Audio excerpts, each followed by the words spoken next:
बेटी को सूतक नहीं लगता। शादी होने के बाद बेटी दूसरे के घर में गई है तो उसको सूतक नहीं लगता। मामा बुआ है ना, इनके घर में कुछ हो जाए तो अपने को सूतक नहीं लगता है। अपने बहन का कोई मर जाए तो अपने को सूतक नहीं लगता। वो उनके पित्त पक्ष में, किसमें? पित्त पक्ष में क्या लगता है? सूतक लगता है। मातृ पक्ष में सूतक नहीं लगता है। जो जिनके काका चाचा में सूतक लगता है, पीढ़ी दर पीढ़ी कम होता चला जाता है, लेकिन सूतक पालना ही चाहिए। ऐसा नहीं हमारा तो कोई रिलेशन नहीं है, हम नहीं मानते, हमारे तो उनसे झगड़ा है। भली झगड़ा हो लेकिन सूतक तो तुमको पूरा। भले वो बॉम्बे में रहते हो, एक अंकल कहाँ लड़का हुआ, उन अंकल को आज तक नहीं देखा, खामोखा में 10 दिन के पर्यूषण, और शादी की खबर नहीं देंगे, मरे खुरे की खबर भैया ये खत्म हो गए, आज तक नहीं देखा उनको। जानते ही नहीं है, पहचानते ही नहीं है भैया कहाँ के हैं। अरे कुटुंब में थे, बंबई के ईस्ट में रहते हैं, आज तक नहीं देखा, और 10 दिन के पर्यूषण में बिल्कुल कैदी बने बैठे, कुछ कर ही नहीं सकते। तो ऐसा रहता कि जो है ना सूतक नपुंसक। यदि कोई नपुंसक है तो वो भी आहार दान देने का पात्र। जैन कुल में जन्म हो गया और वो क्या है? नपुंसक है। मैं बता सकता हूं कि इनके गर्भ में नपुंसक है या नपुंसक या पुत्र या पुत्री आए। हमारे जैन दर्शन में ऐसी व्यवस्था है कि जिससे अगर कोई पूछे कि हमारे यहाँ हमको पुत्र हो गया है पुत्री होगी, तो बिल्कुल मुनिराज परफेक्ट उत्तर बता सकते कि तुमको पुत्र का ही जन्म होगा, तुम्हें पुत्री होगी, या तुम्हारे संतान क्या होगी? तुम्हारे नपुंसक होगी। कैसे संतान? कुंद कुंद्र श्रापकाचार ग्रंथ में दिया है कि कैसे पता चलता है कि संतान पुत्र होगा या पुत्री होगी या नपुंसक होगा। यदि गर्भवती महिला के लिए राइट में यदि भारी लगता है, राइट में यदि भारी लगता है तो नियम से पुत्र होगा, लेफ्ट में यदि उसको भारी लगता है तो नियम से पुत्री होगी, और अगर बीच में उसको भारीपन लगता है तो नियम से संतान नपुंसक होगी। राइट में जो यदि भारी लग रहा है वजन तो पुत्र का प्रसव होगा, लेफ्ट में यदि भारी लग रहा है पुत्री का जन्म होगा। अगर संतान बीच में है तो निश्चित संतान क्या होगी? नपुंसक होगी। तो ऐसा जो नपुंसक है वो भी आहार दान देने का पात्र नहीं है। पिशाच जिसे क्या लगा है? भूत लगा हुआ है। क्या लगा हुआ है? भूत लगा हुआ है। बोले कुछ, बताए कुछ, कहे कुछ, करे कुछ, है ना, ऐसी उसकी स्थिति है। तो ऐसे पिशाच ग्रसित व्यक्ति भी आहार दान देने का पात्र नहीं है। इसी प्रकार से जो क्या है, ग्रस्त नग्न व्यक्ति आहार नहीं दे सकता। कपड़े उसके ऊपर होना, कपड़ा वाला ही आहार दे सकता है। मलमूत्र करके आया, तुरंत यदि कोई व्यक्ति मलमूत्र करके आया है और तुरंत आहार देने के लिए नहीं, ऐसा व्यक्ति आहार दान नहीं दे सकता तुरंत, है ना।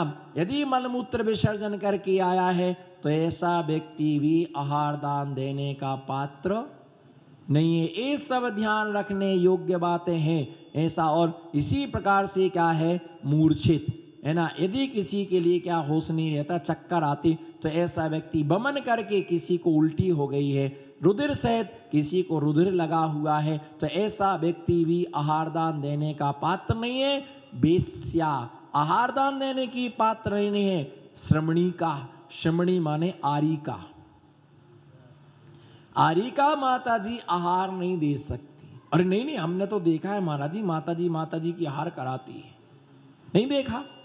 माता जी की आहार कराती है, और महाराज के भी आहार कराते हैं। हाँ बिल्कुल सही है, पर वो देखने में आपके गड़बड़ हो गया। वो आहार शोधन करते हैं, वो आहार देते नहीं है। साधु के लिए आहार करा सकता, शोधन कर सकता है, लेकिन साधु को आहार, माता जी को आहार नहीं दे सकती है। एक बार किसी माता जी के साथ आहार देने गई होगी और सोदा, और धीरे से उनको क्या कर दिया, दे दिया। तो उन्होंने आचार्य महाराज को जाके, महाराज हमने माता जी को आहार, एक गिलास आहार दे दिया। बोले कैसे दिया? आपके पास सामग्री का है? बोले श्रावक की सामग्री थी। बोले बनाई किसने? उसने बनाई। शुद्धि किसने बोली? आपने शुद्धि बोली? नहीं बोली। बोले फिर प्रायश्चित? बोले दोनों को एक एक उपवास करना है। क्या करना है? अरे भैया इतनी सी गलती, इतनी सी गलती, बहुत बड़ी गलती। तुम आहार दान नहीं है, क्या देंगे? शोधन करना अलग बात है, किसी का अंतराय था, उपवास था, अस्वस्थ है, तो उनका आहार करना, व्यवस्था बनाना, मैनेजमेंट करना एक बात अलग है, पर स्वयं आहार नहीं दे सकती हो। तो इसलिए श्रमणी है ना। इसी प्रकार तेल की मालिश करने वाले, जो तेल की मालिश करने वाले नौकर चाकर हैं, वो भी आहार दान नहीं दे सकते हैं। अति बाला, क्या? अति बाला, कि जिसकी उम्र 8 साल से जिसकी कम है, 8 साल से उम्र जिसकी कम है, वो आहार दान देने की अधिकारी नहीं है। अति बाला। अति वृद्धा, अति वृद्धा का मतलब कि बहुत ही क्या है? वृद्ध है। हे स्वामी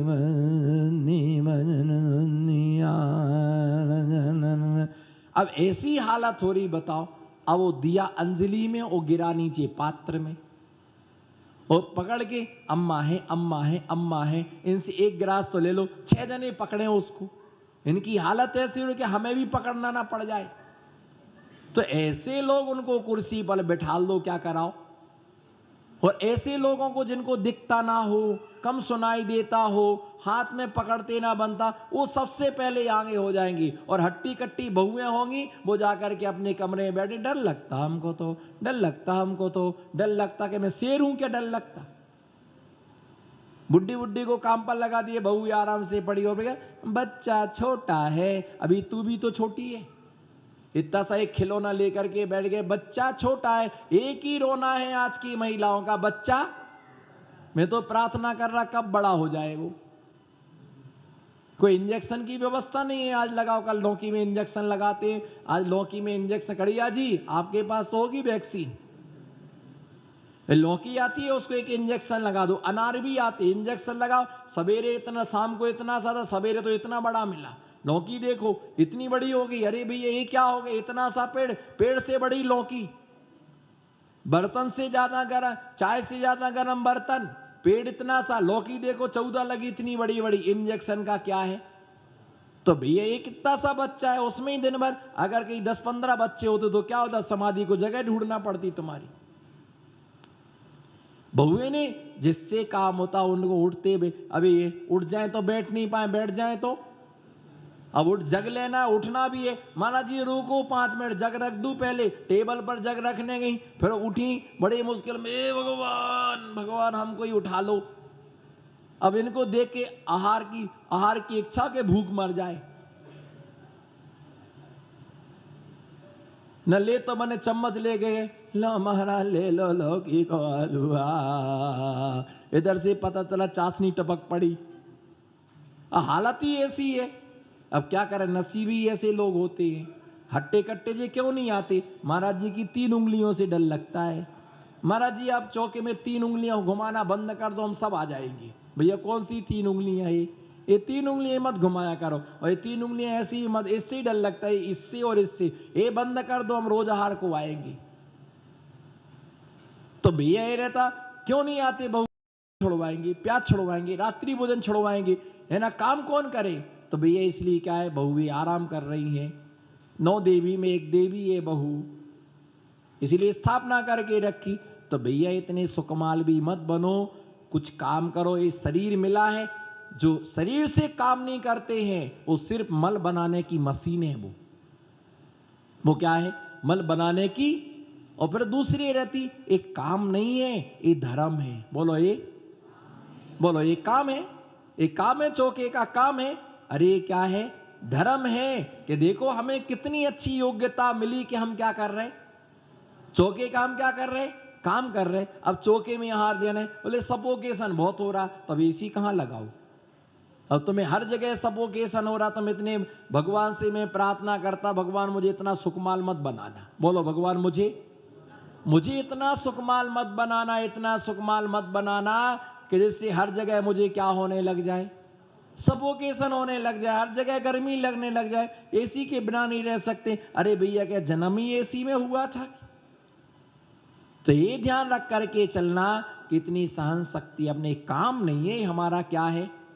धर्म है। अरे काम तो वो होटलों पर काम करने वाली महिलाएं जो सवेरे से पोहा बनाती, सवेरे से रोटियां बनाती, इतने बड़े बड़े हंडे घिसती हैं, कढ़ाइयां मासती हैं, वो काम है और मिलता क्या है? 500 रुपये मिलता। अरे हमारा इतना पुण्य है कि हमें अच्छा काम करने को क्या हो रहा है?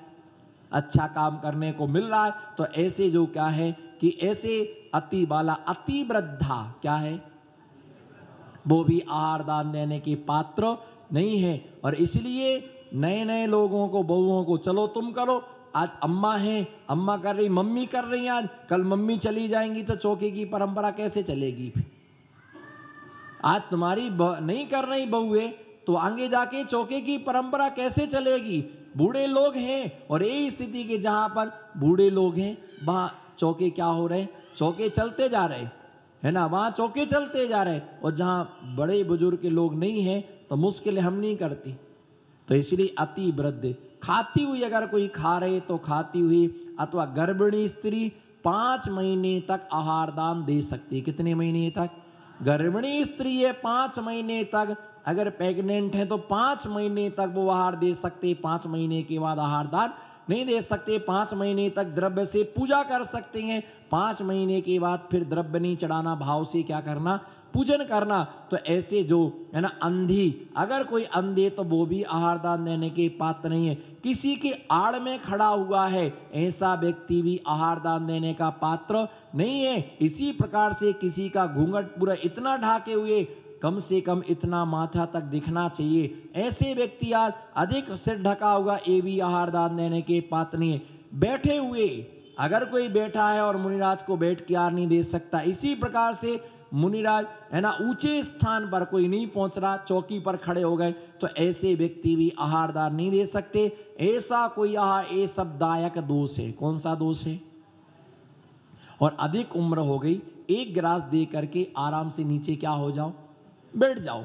हमने यही देखा किसी के हाथ में कटोरे लिए थे, गिर गई, कटोरी गिर गई हाथ से, और एक बार आहार देने को कटोरी की तो कटोरी आहार में दे दी। तो भैया नहीं सकता, अब इतनी बड़ी थाली लिए लेके, ये देखो जमूड़ी, ये जमूड़ी देखो, ये सब जमूड़ी थाली पकड़ने वालों को देखना, कल इधर पकड़ते, फिर थाली पकड़ी है ना, फिर ऐसा ऐसी उंगली करते, फिर ऐसा ऐसा नीचे नीचे हाथ करते रहते, फिर ऐसा करते रहते, फिर उसको इशारा करते, तू पकड़ ले थाली है ना, मैं थोड़ा हाथ सीधा कर। उसमें कुछ नहीं, एक कटोरी में एक कटोरी, थोड़ा सा सामान, उसमें ही हाथ यूं करते, फिर घर जाके कहते कितना हाथ दर्द कर रहा, कितना हाथ दर्द कर रहा, इतने से में दर्द कर रहा है, तो फिर क्या होगा? ये कमजोरी क्यों आई? पुण्य कम हुआ इसलिए कमजोरी आ गई। इसलिए ऐसा ही दायक दोष है। ऐसे दायक दोष को टाल करके मुनिराज आहारचर्या करते हैं। बाकी जो दोष हैं इनका आने वाले समय में व्याख्यान किया जाएगा। तो इस प्रकार से इन दोषों से रहित होकर के मुनिराज आहारचर्या, ये व्याख्यान इन्हीं समझना कि इनको हम सुन रहे हैं, जब हम मुनिराज बने निश्चित हम इन दोषों को टालें। और इन चीज़ों से हमें बहुत सारी चीज़ों की क्या मिलती है? जानकारी मिलती है, क्या करना, कैसे देना। तो शेष दोष हैं, इनका आने वाले समय में व्याख्यान करेंगे। इसी मंगल भावना के साथ जय बोलो पंच परमेष्टि भगवान की।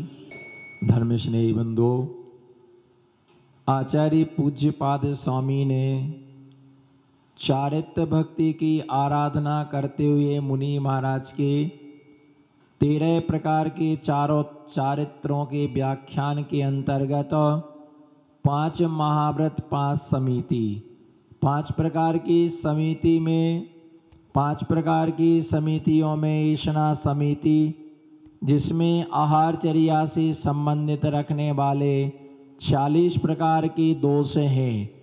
उन 40 प्रकार के दोषों में 16 उद्गम, 16 उत्पादन और इसके साथ साथ 10 प्रकार के ईशना दोष। 10 प्रकार के ईशना दोष, जिनमें कल देखा था कि दायक नाम का दोष होता। दायक का मतलब होता है देने वाला। दायक माने क्या होता है? देने वाला जो होता है, जिसके द्वारा आहार दान दिया जाता है। तो दाता की शुद्धि होना आवश्यक है। जिसका कुल शुद्ध नहीं है, जिसकी जाति शुद्ध नहीं है, जिसकी वस्त्र शुद्ध नहीं है, जिसका क्षेत्र शुद्ध नहीं है, ऐसा व्यक्ति आहार दान देने का पात्र नहीं है। जैसे कोई व्यक्ति अगर मान लो कोई हीन कास्ट के मकान में रहता है, कुल उत्तम है, अगर किसी निंदित मकान में वह किराए से रहता है तो ऐसे व्यक्ति के घर पर चौका नहीं लग सकता है। कोई भी शेड्यूल कास्ट के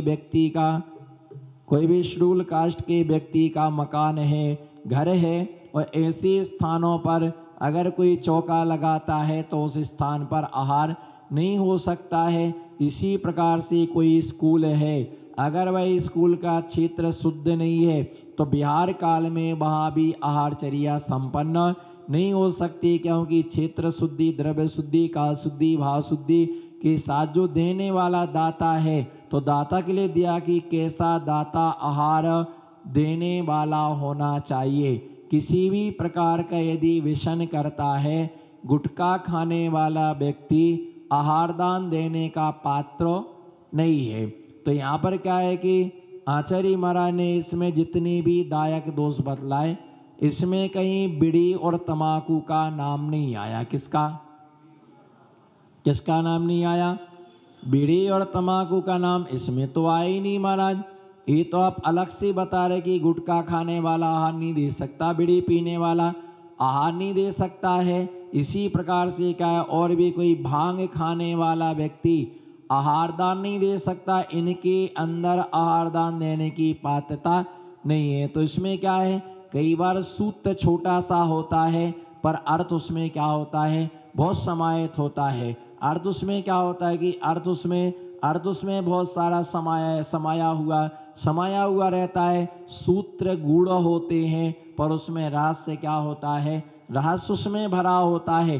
तो ऐसे उसमें रहस्य भरा हुआ है कि जहाँ पर मद्य पाई, शराब एक प्रकार का नशा है। बोलो, शराब एक प्रकार का नशा है। तो नशाई शब्द कहने से जितना भी धूम्रपान है, इनका सेवन करने वाला व्यक्ति भी आहार दान देने का पात्र नहीं है। इसलिए मन शुद्धि, वचन शुद्धि, काय शुद्धि, सबसे पहले मन को शुद्ध रखा। कैसे नहीं दे सकता है? शराब पीने वाला व्यक्ति आहार नहीं दे सकता है, गुटखा खाने वाला व्यक्ति आहार, तम्बाकू खाने वाला व्यक्ति आहार नहीं। जिस प्रकार से जिस बर्तन में शराब भरी हुई है, बोलो, जिस बर्तन में शराब भरी हुई है, अगर उसके लिए 1000 बार भी उसे गंगा स्नान में उस बर्तन के लिए प्रक्षाल करने पर भी वह पात्र कभी शुद्ध नहीं हो सकता है।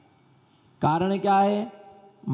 आनी आचार्य कुंद स्वामी रहनसार में लिखते हैं, मल मूत्र घड़त चिरम बासी दुब्बासी न मुंचेई।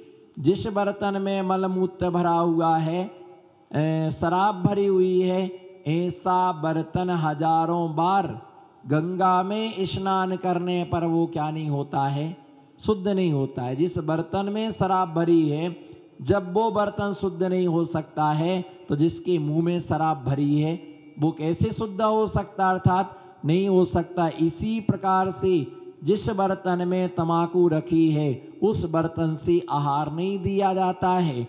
जिस थाली में गुटखा रखा है, उस थाली से आहार नहीं दिया जाता है। इसी प्रकार से जिसके मुंह में गुटखा तम्बाकू भरी हुई है, ऐसा व्यक्ति आहार दान देने का पात्र नहीं है।